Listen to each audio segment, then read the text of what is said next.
શકીએ। એ વાત પરથી હું મારી વાતની શરૂઆત કરીશ કે જીવનમાં સફળ થવા માટે શું કરવું જોઈએ। જીવનમાં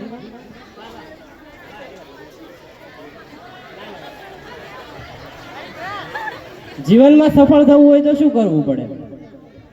કે આજથી ખાસા વર્ષો પહેલા એવું હોય બધાને કે ઓપ્શન આપણી જોડે બહુ ઓછા હતા, કે ચોઈસ પસંદ કરવી હોય તો 1-2 ફિલ્ડ હોય, અને 10 વર્ષ પહેલા તો સાયન્સ એટલે શું એ પણ કોઈ નથી ખબર, અને હાલ સાયન્સ, કોમર્સ, આર્ટ્સ, ડિપ્લોમા એવા ઘણા બધા ઓપ્શન આપણી પાસે આવી ગયા કે આપણે એમાં શું કરવું, કઈ ફિલ્ડ પસંદ કરવી, કે એમાં જઈને આગળ શું કરવું એ આપણને કોઈને ખબર હોતી નથી।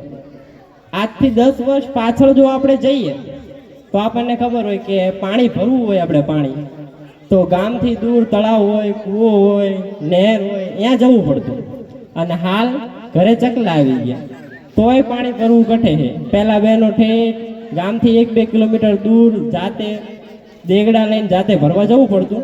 હાલ બધું છે, સુવિધા આપણી જોડે બહુ છે, છતાંય આનો આપણે લાભ લઈ શકતા નથી। આજથી 10 વર્ષ પહેલા તમે જોયું હોય તો ગામમાં ટીવી બહુ ઓછા હોય, જેની જોડે હોય એ પણ એન્ટેના વાળા હોય, કે ઉપરથી એક જણો હેન્ડલ કરતું હોય, નીચેથી કે હા આવી ગયું, આવું જ હતું ને પહેલા। આજથી 10 વર્ષ પહેલાની વાત કરું છું। હાલ એક જ ટીવી રિમોટ ઉપર 500 થી વધુ ચેનલ આપણે એક માત્ર નાનકડા ટીવી રિમોટ ઉપર કંટ્રોલ કરી શકીએ છીએ। આ ચોઈસ ફિલ્ડિંગ છે કે આપણે કઈ ફિલ્ડમાં જવું છે। આપણી જોડે ઓપ્શન તો ઘણા બધા છે, પણ આપણે કઈ રીતે નક્કી કરવું કે કેમાં શું જવું છે? એટલે કે સફળતાનું પહેલું પગથિયું કે જે કાંઈ પણ તમે નિર્ણય લો છો એ પોતાના હિત માટે આપણને ખબર પડવી જોઈએ કે આ ફિલ્ડમાં જઈને મારે આગળ શું કરવું છે। બીજું પગથિયું કે આપણે કોણ છીએ, શું છીએ અને કેવા છીએ એ આપણે જાતે નક્કી કરવાનું છે, કોઈ પણની સલાહ લીધા વગર। કેમ કે દુનિયા જે છે ને આપણને સલાહ આપે, સહકાર બહુ ઓછા વ્યક્તિ હોય, જીવનમાં ઘણા બધા સહકાર પણ આપે, પણ સહકાર આપવાવાળા બહુ ઓછા હોય, સલાહવાળા જીવનમાં બહુ બધા હોય। એટલે કે જીવનમાં આપણે કોણ છીએ, શું છીએ, કેવા છીએ એ બધું આપણે જાતે નક્કી કરવાનું છે, કોઈ પણની સલાહ લીધા વગર। તો કોઈ તમને એમ કે તું આવો છે, તેવો છે, શું છે, આપણે બહુ દૂરથી નમસ્કાર કરીને જાઓ દો, તમે જાઓ ભાઈ, તમારું અહીં કોઈ કામ નથી। અને રહી વાત બીજી કે જીવન હોય તો ઘણા ઉતાર ચઢાવ જિંદગીમાં આવતા હોય, તો એને પાર કરવાના છે કોઈ પણની સલાહ લીધા વગર। અને ત્રીજું પગથિયું કે વટ, વતન અને વ્યસન છોડવું પડે। જીવનમાં જો સફળ થવું હોય ને તો વટ, વતન અને વ્યસન। આજથી 3 વર્ષ પહેલા માંડલની અંદર જ્યારે હું ભણતો ત્યારે મેં ત્યાં કીધેલું કે જીવનમાં સફળ થવું હોય ને તો વટ, વતન અને વ્યસન છોડવું પડે। એમાં વટ એટલે કે એટીટ્યુડ, જે આપણો કેવો છે એ આપણે નક્કી કરવાનું છે। કે બહાર આપણે ભણતા હોય સ્ટાન્ડર્ડ કોલેજ અથવા સ્ટાન્ડર્ડ સ્કૂલની અંદર, તો ત્યાં આપણા જેવા વિદ્યાર્થી બહુ ઓછા હોય, ત્યાં હોય હાઈ ક્લાસ, જે ખૂબ જ અમીર હોય। એવા વ્યક્તિ આવે અને એ પોતાનું પર્સનલ બાઇક, પર્સનલ ગાડી લઈને આવતા હોય ને આપણે ત્યાં સાયકલ લઈને પોકી જઈએ તો આપણને એવું લાગે કે આ બધા બાઇક ને ગાડી લઈને આવે છે, આપણે સાયકલ લઈને કેવા લાગીએ? તો આપણે ઘરે જઈને કહીએ કે પપ્પા મારે પણ આ બાઇક જોઈએ છે, મારે ગાડી જોઈએ છે, હું ક્યાંથી જઉં? આ જે વટ હતો ને એની વાત કરતો હતો। તો એક ભાઈ પછી પૂરું થયું મારું વક્તવ્ય એટલે હું હાલ્યો જતો તો મને પૂછ્યું કે સમીર તું ગમે એટલું કે બાકી બધું તો જવાનું પણ કે વટ તો રહેવાનો। હું જે તમારો આત્મવિશ્વાસ છે, આત્મસન્માન છે એની વાત તો નહોતો જ કરતો, હું વાત કરતો હતો જો તમે ખોટા પ્રવાહની અંદર વયા જાઓ છો ને, જે ગાડરિયો પ્રવાહ કહેવાય, કે ગામની અંદર હોય તો હાલમાં આપણે કોઈને પર્સનલ કોઈને નથી કહેતા કે 15,000ના પગારદાર હોય, કંપનીની અંદર આવવાનું જવાનું એ જ આપણું જીવન બની ગયું છે। અને જો આજના માણસની જિંદગીને 2 મિનિટમાં મારે જો વ્યક્ત કરવું હોય ને 2 મિનિટમાં, તો કે સવારે જાગવાનું, ચા પાણી નાસ્તો કરવાનું, ત્યાંથી ખેતર જવાનું તો કંપનીમાં જવાનું, ઘરે આવવાનું, ફોન જોવાનો, ખાવાનું અને સૂઈ જવાનું। આના સિવાય આપણે ઇતર પ્રવૃત્તિ બીજી ક્યાંય કરતા નથી। તો દુનિયા આપણને કઈ રીતે ઓળખશે? આજે છે આપણે 15,000ના પગારદાર ગામની અંદર રહીને આપણને ગામ સિવાય બહાર ગામનો કોઈ પણ વ્યક્તિ ના ઓળખતું હોય। અને આજે હું જાહેર મંચ ઉપર કહું છું કે 10 વર્ષ પછી નૈત્રા સમીર કોણ હશે એ આજુબાજુના તમામ લોકોને ખબર હશે। એક ડ્રીમ છે, એક ફોલો કરવાનું છે, નક્કી કર્યું છે કે અહીં સુધી પહોંચવું છે, તો એ માટેના તમામ પગથિયા મને હાલથી ખબર છે કે મારે શું કરવાનું છે. આટલા બેઠેલામાંથી કોને ખબર છે કે મારે શું કરવાનું છે? કોઈને ખબર હોય તો હાથ ઊંચો કરો. કે કોઈને નક્કી હોય કે મારે આ ફિલ્ડની અંદર આગળ આટલે જવું છે, એવું કોઈ હોય તો હાથ ઊંચો કરો. સમથિંગ એક બે જણાની આંગળી ઊંચી થઈ છે. એટલે કે 2-3 વ્યક્તિ એવા છે કે જેમનું ફિલ્ડ નક્કી છે કે મારે ક્યાં જવું છે એ ફિલ્ડમાં. એટલે કે 99% લોકો એવા છે કે જેમને ખબર જ નથી પોતાની માર્ગ દિશા ક્યાં લઈ જવી છે. પોતાની જિંદગીની દિશા એ જ ખેતરોની અંદર વિતાવી છે, એ જ કંપનીની અંદર વિતાવી છે, એવું જ લાગે છે 99% લોકોને. આજે 1% લોકો જેમણે હાથ ઊંચો કર્યો છે એમને ખબર છે કે મારે ક્યાં જવું છે. આપણે ઇતિહાસનો એક ભાગ બનવું છે કે ઇતિહાસ રચવો છે, એ આપણા હાથની વસ્તુ છે.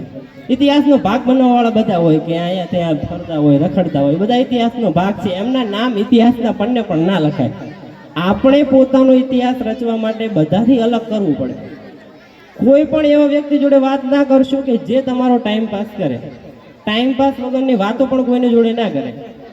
આપણે જેની જોડે ટાઈમ આપણાથી આપણને જેનાથી ફાયદો થતો હોય એવા વ્યક્તિઓ જોડે વાત કરાય. જેનાથી આપણને પ્રોબ્લેમ ના હોય એવા વ્યક્તિ જોડે આપણે કોઈ દિવસ વાત ના કરાય કે આપણને ખબર જ છે કે આપણો ટાઈમ વેસ્ટ કરશે. મિત્ર એમ કે હાલને 12 આંટો મારીએ, ખબર જ છે આપણી અડધી કલાક બગડવાની છે, તો આપણે એવા વ્યક્તિઓ સાથે ના જોવું જોઈએ.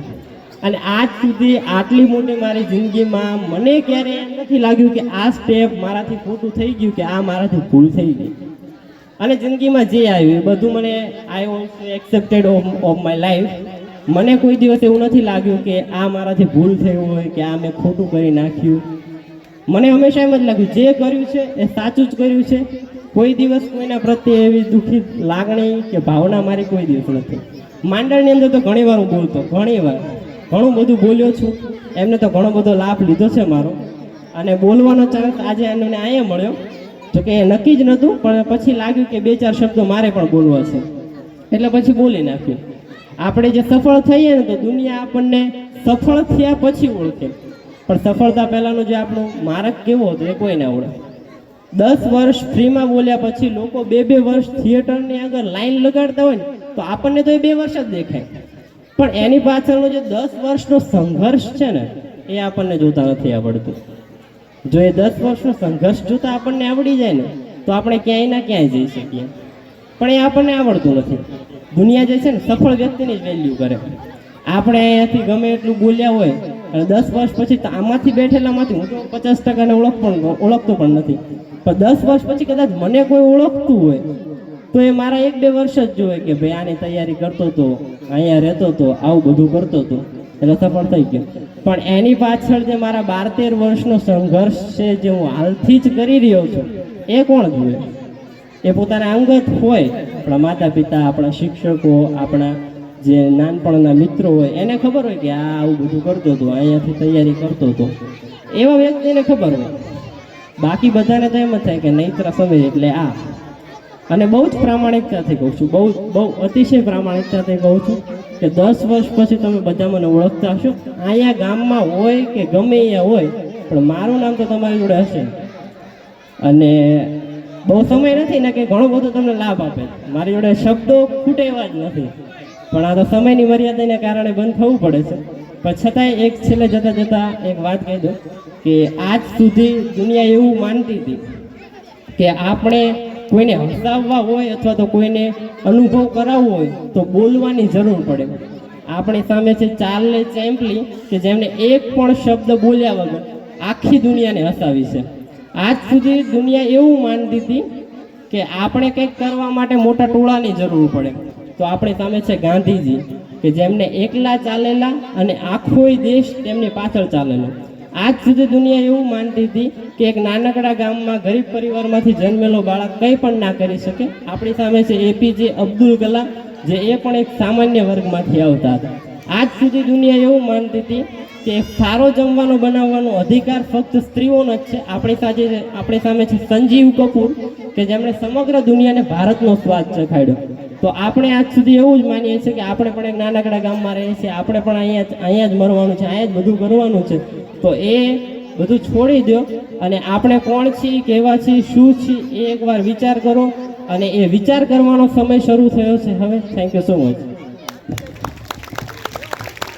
જોરદાર ભાઈ, એને રજૂઆત બહુ સરસ છે બરાબર.